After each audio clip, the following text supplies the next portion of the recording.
Welcome to Noble Footsteps, where real history meets timeless lessons. If you believe stories like this deserve to be remembered, hit subscribe, like, and stay until the end, because this one will challenge everything you thought you knew about history. Khutulun was born in 1260 into one of the most powerful families in the world, the ruling clan of the Chagatai Khanate, descendants of Genghis Khan. Her father, Genghis Khan, quickly realized she was not like other children. While others practiced archery as a sport, Khutulun practiced it as if her life depended on it. She didn't merely learn to ride. She could stand on horseback at full speed, shoot arrows, and change direction mid-gallop.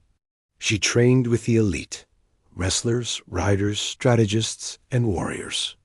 And every time someone underestimated her, she proved them wrong. As Khutulun became a woman, powerful tribal leaders and noble families began proposing marriage. But Khutulun was not interested in status, wealth, or empty promises. So she made a rule the entire empire heard. If you want to marry me, wrestle me. If you defeat me, I will become your wife. If you lose, you owe me a horse. When the first challenger arrived, the people gathered. Some laughed, some doubted, some expected her to fail. But Khutulun threw him to the ground with such precision and force that the audience fell silent. Man after man tried. One by one, she defeated them. Soon, she had collected over 1,000 horses. A reminder to the world.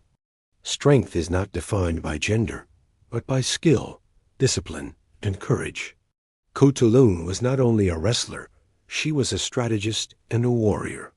The Mongol Empire was constantly tested by rival tribes and competing clans. In one major battle, Genghis Khan's army began to lose ground. Warriors panicked. Formations broke. Victory seemed impossible. But Khutulun did something unimaginable.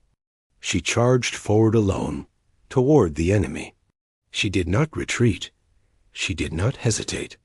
She rode straight into the chaos, seized an enemy commander, and carried him off her horse in full view of both armies. Her action shocked her enemies and inspired her own forces.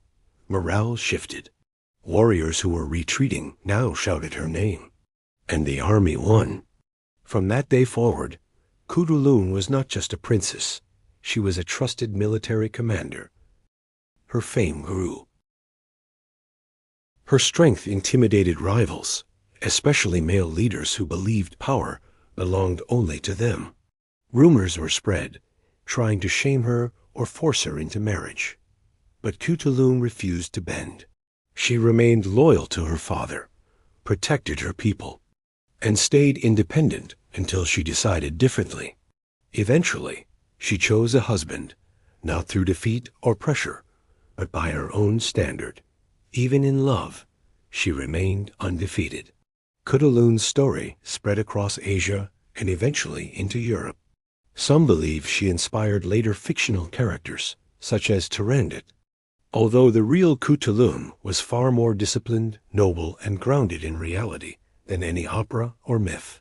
She passed away as a respected leader, remembered by her people as a protector, a warrior, a strategist, and a symbol of strength with honor. Khutulun's life teaches us.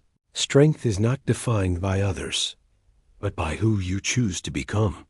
Honor is more powerful than fear, and dignity is worth more than approval. History rarely celebrates women like her, but today, her story is alive again. If Khutulun inspired you, comment below. Strength with honor. And join us for more real stories that shape identity, courage, and character. Like, share, and subscribe, and continue walking with us in the noble footsteps of history.